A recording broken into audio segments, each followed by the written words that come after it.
नारायण नारायण नारायण नारायण अखिल गुरु भगवन नमस्ते। आज श्राद्ध के विषय में चर्चा करेंगे।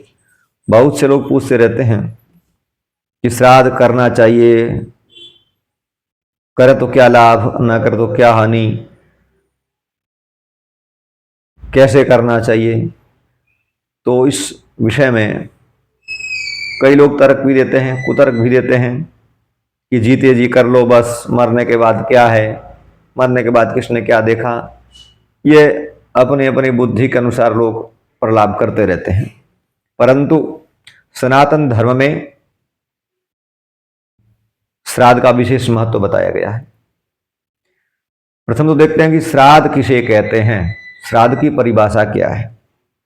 शास्त्रों में लिखा है, श्रद्धया पितरन उद्दिश्य विधिना क्रियते यत् कर्म तत् श्राद्धम। पितरों के उद्देश्य से विधि पूर्वक जो कर्म श्रद्धा से किया जाता है उसका नाम ही श्राद्ध है। तो श्रद्धा पूर्वक करना चाहिए और विधि पूर्वक करना चाहिए। बिना विधि किया हुआ श्राद्ध सफल नहीं होता है, क्योंकि विधि जाननी चाहिए। कोई भी कर्म करने से पहले विधि जानना अनिवार्य है।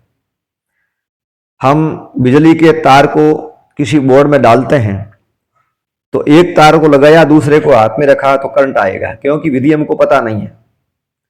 तो इसी प्रकार श्राद्धकर्ता को, श्राद्ध करने वाले को श्राद्ध के विधि के विषय में पता होना चाहिए। बताएगा कौन? कोई भजन गाने वाले बताएंगे, अन्य कोई लोग बताएंगे, क्या व्यापारी बताएंगे। श्राद्ध की विधि, जो श्राद्ध की विधि जानते हैं वही बताएंगे। कौन? विद्वान ब्राह्मण, जो स्वयं श्राद्ध करते हैं और यजमानों की भी करवाते हैं तथा श्राद्ध की विधि को जानते हैं, वही लोग। इसलिए बात यही कि विद्वान ब्राह्मणों के पास बैठना चाहिए, उनसे बातचीत करनी चाहिए, उनको पूछना चाहिए। ब्राह्मण 4 वर्णों के गुरु हैं, वर्णानाम ब्राह्मणों गुरु। इसलिए श्रद्धापूर्वक श्राद्ध करना चाहिए, विधि युक्त करना चाहिए। अब श्राद्ध करने से लाभ क्या होता है? तो लिखा है कि आयु प्रजाम धनम विद्याम स्वर्गम मोक्षम सुखानि च।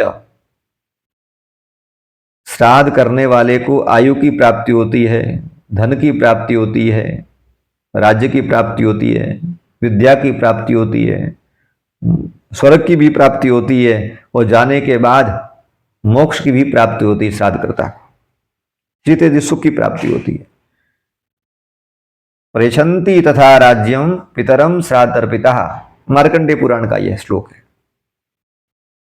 श्रद्धा से संतुष्ट होकर, श्राद्ध से संतुष्ट होकर, जो श्रद्धा पूर्वक श्राद्ध करता है उसकी श्रद्धा से और श्राद्ध से संतुष्ट होकर पितृगण श्राद्धकर्ता को ये विद्या आदि, धन आदि सब मोक्ष तक को प्रदान करते हैं।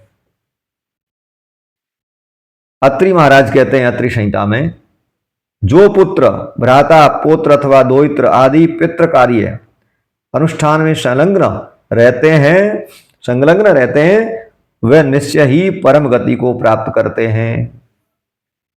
सबको श्राद्ध करने का अधिकार है, इसलिए श्राद्ध कर्म से कभी वंचित नहीं रहना चाहिए। यहां तक लिखा है ग्रंथों में, जो श्राद्ध के विधि विधान को जानता है, जो श्राद्ध करने की सलाह देता है, जो श्राद्ध का अनुमोदन करता है, इन सबको श्राद्ध का पुण्य फल प्राप्त होता है।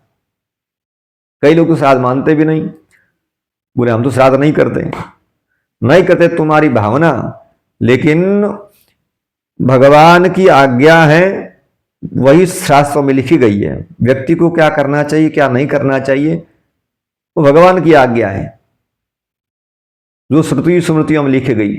श्रुति स्मृति में आज्ञा है, श्रुति स्मृतियों में भगवान की आज्ञा लिखी गई है, उसी भगवत आज्ञा का मनुष्यों को पालन करना चाहिए। इसलिए श्राद्ध कर्ता को यह सब लाभ प्राप्त होता है, परंतु नहीं करने से हानि क्या होती है? तो लिखा है कि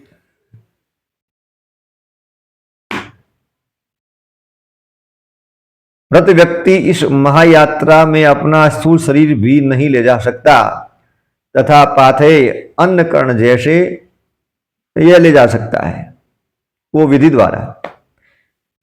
परंतु श्राद्ध नहीं करने से हानि क्या है? बात यह है, श्राद्ध न करने वाले को भी पग पग पर कष्ट उठाना पड़ता है, कष्टों का सामना करना पड़ता है। मृत प्राणी बाध्य होकर श्राद्ध न करने वाले अपने सगे संबंधियों का रक्त चूसने लगते हैं। श्राद्धम न कुरुते मोहात तस्य रक्तम पिबन्ति ते, ब्रह्म पुराण में लिखा गया है। जो व्यक्ति श्राद्ध नहीं करता, पितृ उसके परिवारजनों के रक्त को पी जाते हैं।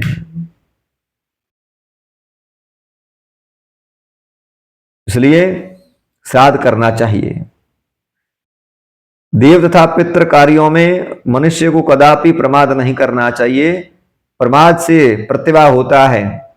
इसलिए श्राद्ध नहीं करने वाले को पग पग पर कष्ट उठाने पड़ते हैं, और यह लोग उसका बराबर ठीक नहीं रहता। वो परलोक में भी हिसाब पूछा जाता है कि श्राद्ध की विधि शास्त्रों में बताई गई, लेकिन तुमने नहीं की।